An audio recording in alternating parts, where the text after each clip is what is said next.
Live from Toronto. I just met one of my brothers from another mother, a young 19 years forever, Mr. Janan Finch. Yes, Winston LaRose, right here.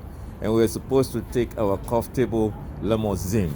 Public transport is important, but the federal government, the provincial government, and the city government need to wake up and make it more affordable and more available. Papa, it's a blessing to see you. Yes, it's my Yes, joy. yes. It's So my how has you been pleasure. keeping in the bungalows of loneliness Yes.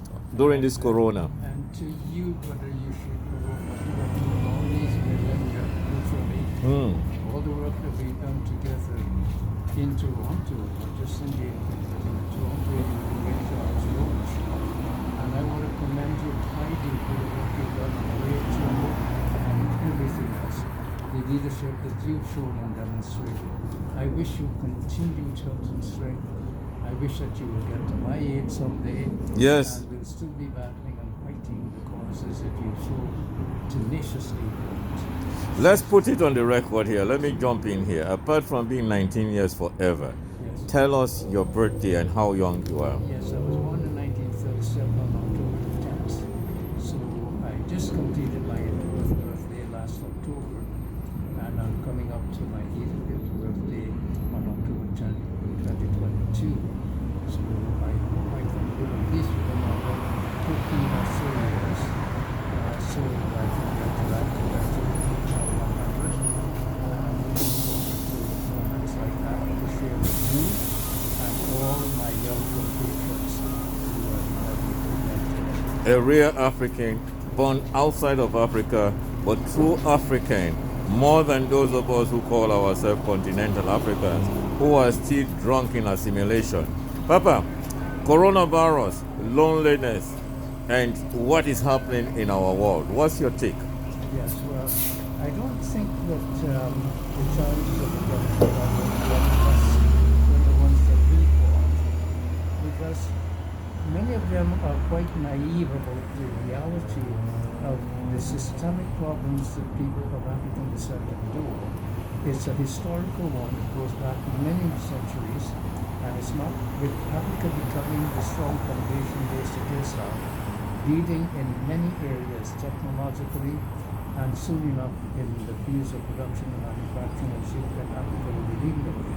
So I feel very hopeful that we have always hoped that Colombia after for them to get towards their independence. Because I felt that people like myself born in the diaspora would be able to benefit from the presence of strong African nations sitting at the United Nations and representing the identity of the extensive original history of peoples of the world, the African people, and peoples.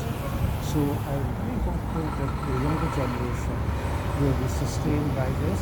I really feel that Africa is going to be assuming your leadership in no time, because all the resources of the world, particularly the local resources that are natural, from forestry to mining to land, are those come out from Africa.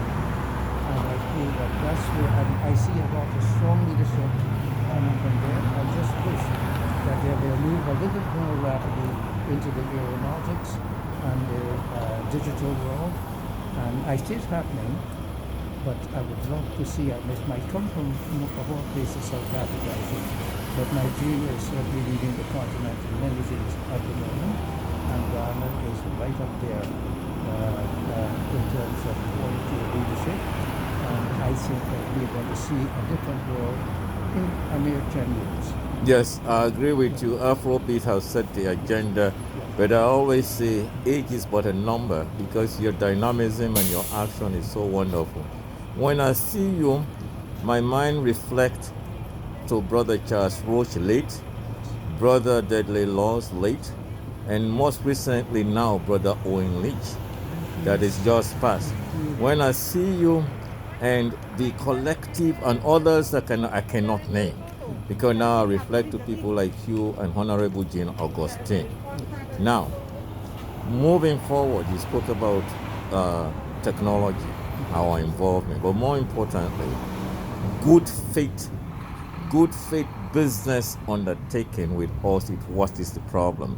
Because we have tons of money, but we are still dependent and allow people to describe us as poor.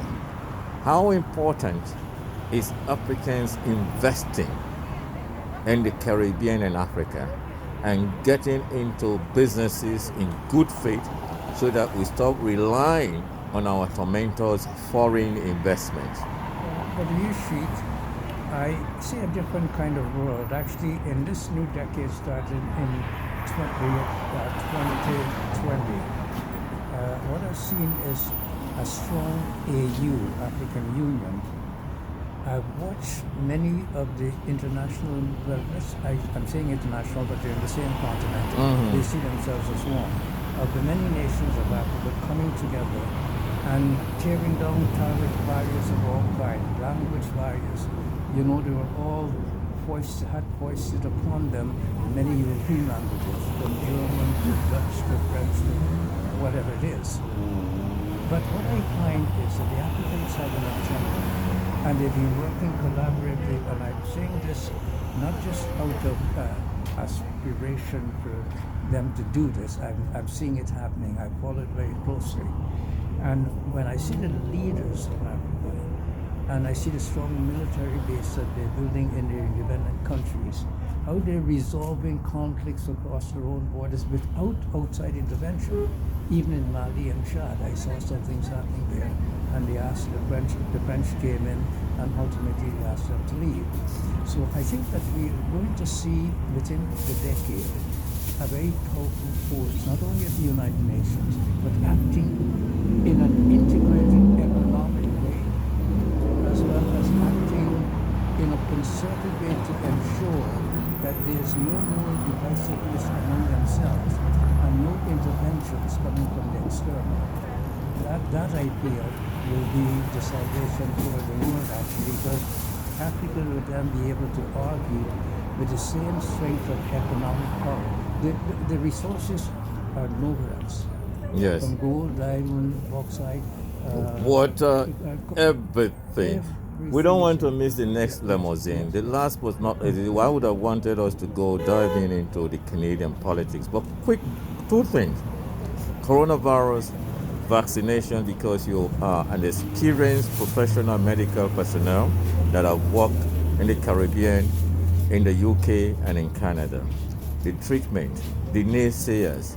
What's your take? And finally, this Putin trumping the confused politics of European tribal wars that you want to. So deal with that quick before our limousine I'm comes. going to talk about the Putin thing first. People seem to forget that the USSR, the United Soviet States, included Russia. It was an empire, a colonial empire, but nonetheless an empire. And this man, Putin, is trying to reconstruct that. The world is still in a challenge among the Western nations and the Eastern European nations. That has not changed. And so we're going to see a Putin that's going to become more brazen, more empowered, and that will reunite and resume the Cold War tensions that we experienced. There is no question in my mind that the Cold War is back, and that black people are going to avoid it. Hopefully, hopefully, because I always say when two elephants fight, you remember the Cold War of yesteryears. Yes, sir. Africa suffered the consequences and we are still suffering. Yes, I see them avoiding it, and I see them leading the way, and that leadership will be well respected. Yes. Mr. Winston LaRose, right here on Jane and Wilson. It's a pleasure. Many years. Yes.